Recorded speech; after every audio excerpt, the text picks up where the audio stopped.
Hello guys!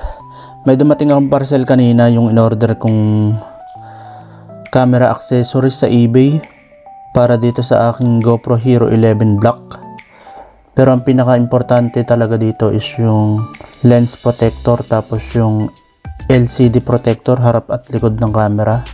So kakabitan natin ng protector yan para iwas scratch sa mismong lens tsaka sa LCD or sa screen. So ito nga yung nabili ko. Dapat ang bibilin ko lang yung screen protector tsaka yung lens protector, pero mas makakamura kasi kapag ito yung binili mo assorted. Kaya ito na yung pinili ko. Konti lang yung diferensya kapag yung sa lens protector tsaka screen protector. Ito may kasama ng slave protect camera yan. So labas natin yung mga laman. Meron din pala itong kasama na door para dito.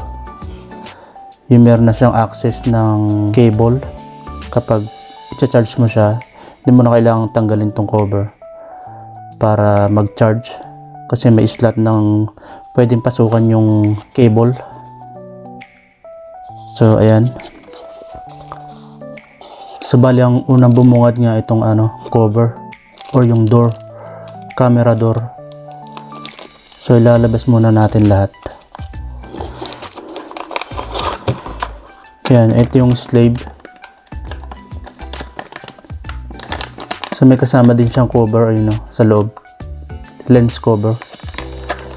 Pero lang din siya, silicone. Tapos ito naman yung kanyang lens cover din, pero siya, plastic naman siya, mas matigas. So, ilalagay ito dito sa lens para iwas nga sa gas-gas.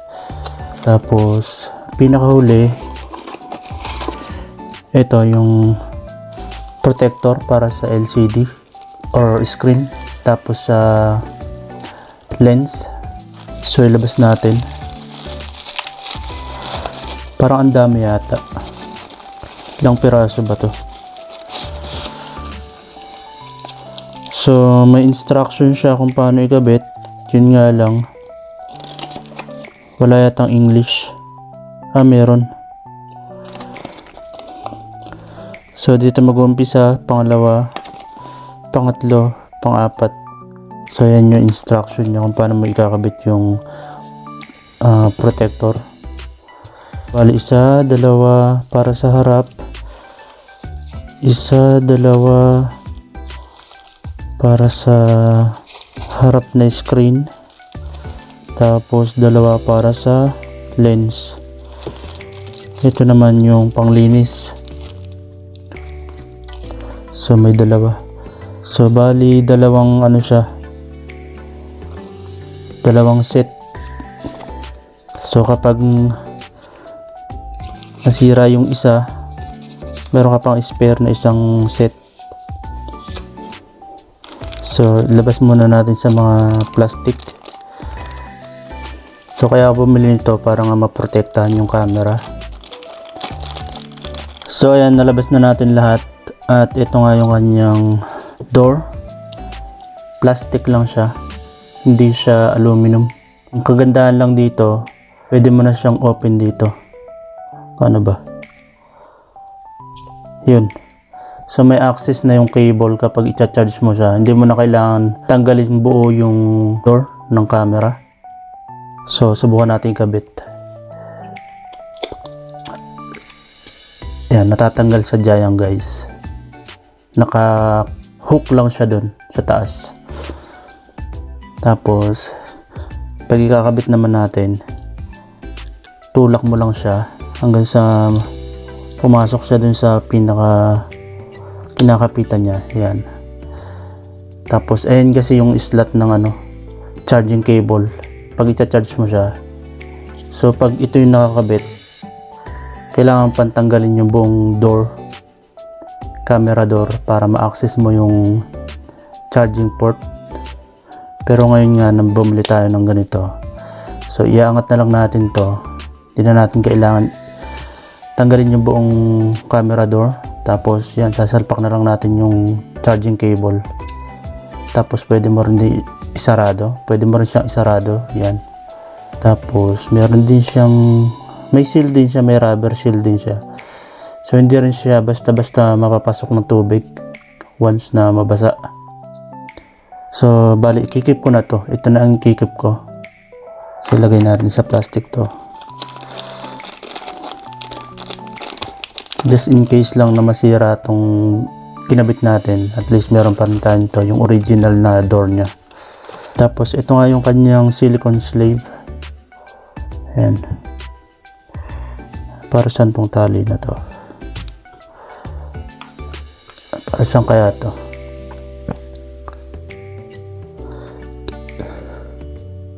Para dito yata to. Pareho nito. Sa tabi lang muna natin yan. So ito nga yung kanyang silicone sleeve para maprotektahan yung ating camera. Yung Hero 8 Black ko kasi dati, hindi ko nabilan kaagad ng ganito, screen protector tsaka lens protector. Pero hindi naman siya nagasgasan sa mga screen niya, tapos sa lens hindi naman nagkaroon ng gasgas. Tapos meron din siyang kasamang ganito, kaso ang kulay kasi light blue. Parang hindi ko trip yung kulay.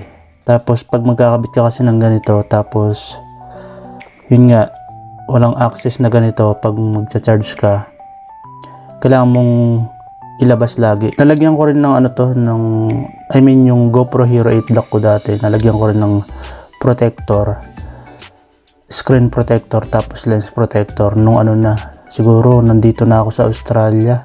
Nung nasa Pilipinas ako, nasa ilang taon na sa akin yung camera. So hindi ko siya kinabitan ng lens protector nun. So nung pagdating ko na lang dito sa Australia, doon ko na lang naisipan na lagyan ng protector yung screen tsaka yung lens. Tapos yun nga, nung minsan nag-bike vlog ako, nabagsak. Tapos ang unang tumama yung lens ng camera. Ang nangyari, nag-crack siya dito.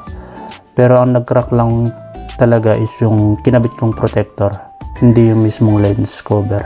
And yun yung reason bakit binilhan ko rin to ng mas maaga para mas tumagal pa tong camera na to. Tapos ito yung kanyang cover, ito yung rubber siya, ito plastic. So ilalagay mo lang ganyan para malaki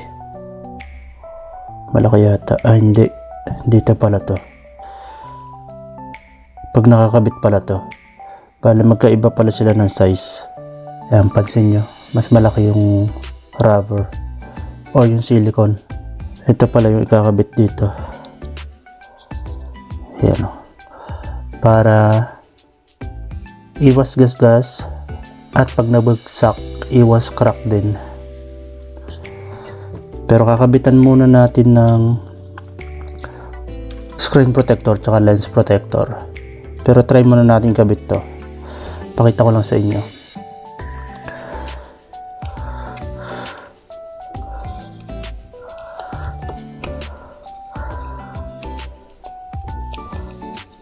Mas okay ako sa ganitong kulay, black, para hindi pa rin nagkakalayo yung ano, hindi nag-iiba yung kulay sa camera. Yan, pag nakakabit siya. Tapos ito, kakabit mo pag hindi mo siya ginagamit, halimbawa, yan. So may access siya dito sa mounting ng camera. Tapos kagandahan din, may access siya dito sa charging port ng camera. Tapos dito sa ano, drainage.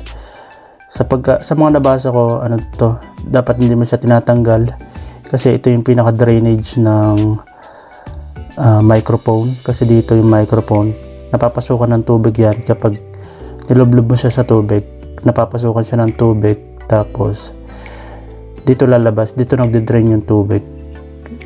Dito totally pumapasok doon sa pinakaloob ng camera.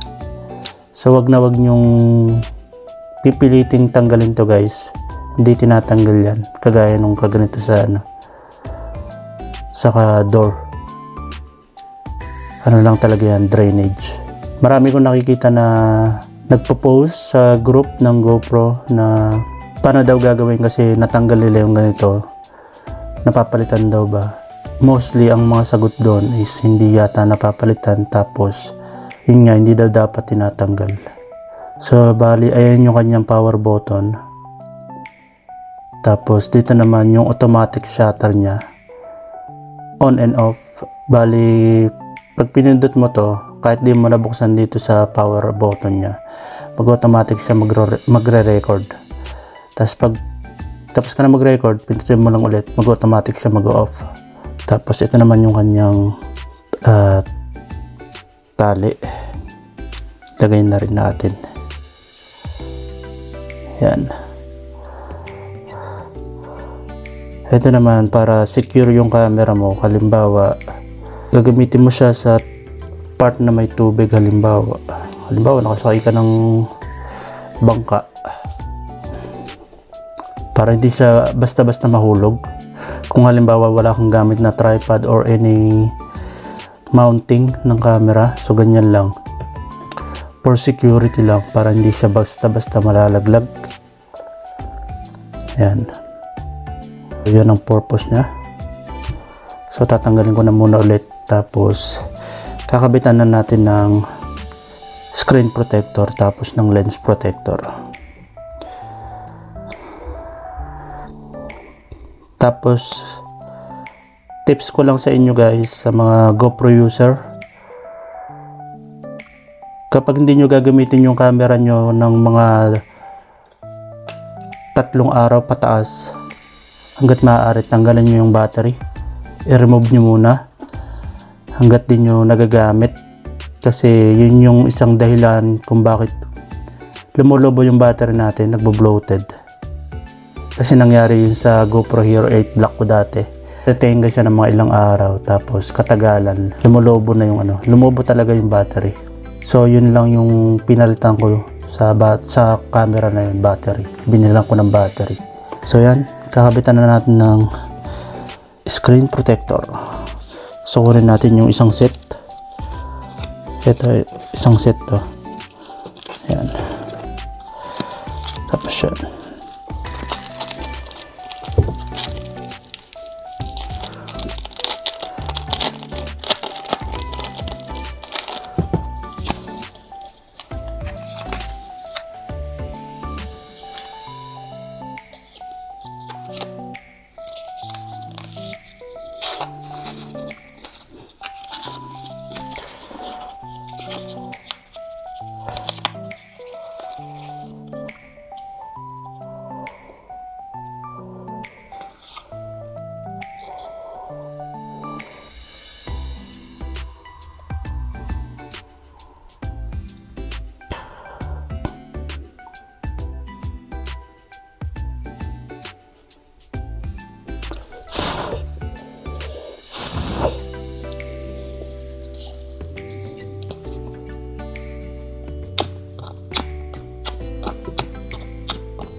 So ayan guys, nakabitan ko na ng screen protector tapos lens protector.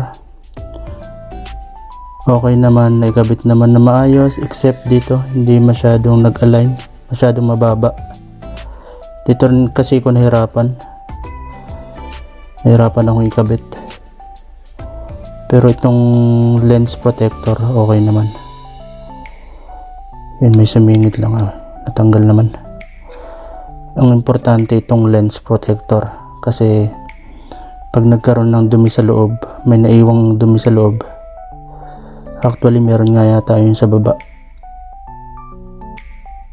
parang may hibla, pero dun lang sa pinakababa, hindi dun sa tapat ng lens. Mahirap kasi pag sa lens baka magkaroon ng problema yung mga footage na makukuha natin. And itong sa harap mukhang ayos naman siya. Dito medyo naikabit natin na maayos. At yan, try natin i-open.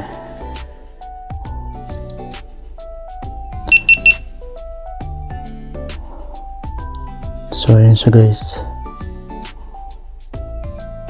Wala naman ako nakikitang unusual na mark sa kanyang lens,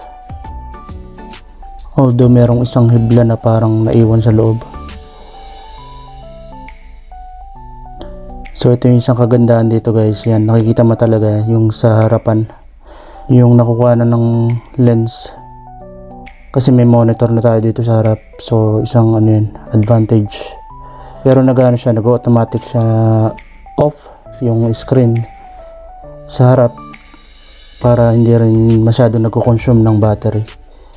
And then nga kung mapapansin nyo, yun, meron isang yan, namatay yung screen, diba? So ito guys, saan na ba yun? Yan, parang meron siya sa baba, hibla, pero okay naman, di naman kita sa video. So pwede ko na ikabit to, pero malamang hindi ko rin masyado magagamit to pag kailangan lang, kasi hassle din kasi pagkabit tas pagtanggal.